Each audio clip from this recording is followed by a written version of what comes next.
So, hey guys, let's do makeup using of course, spoon.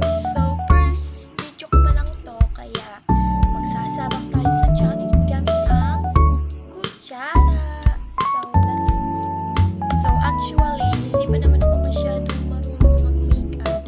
And, hayaan nyo na rin ako magsalita dahil hindi nga, ayun nga, yung sinabi ko, hindi nga ako marunong pa mag-vlog. Ayun nga. Kaya guys, supportahan nyo na lang ako. Okay, start na tayo. So, ito, mag-words muna tayo, hindi pa sabay dito yung spoon. So, ang mga makeup ko pala guys ay hindi pa masyadong kompleto. So, yan na lang. Hindi ko alam kung ano ang masunod-sunod. So, mag-move na tayo dito sa concealer. So, first is, saan ba natin lagay dito? Ganun lang mas. Tapos, spoon na lang ang yan.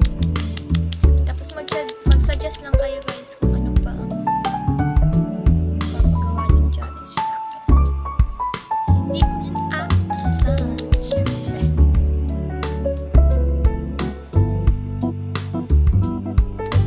So, wala tayong primer tsaka foundation. Blend na natin siya.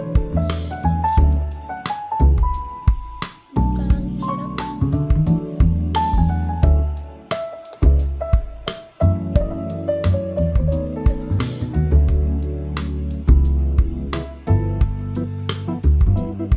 Baka naman kadali guys.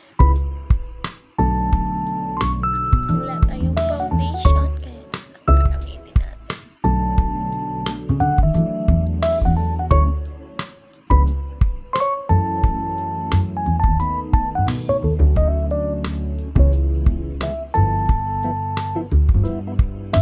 Diba? Ganun lang kadali. Ni-stop ko siya guys kasi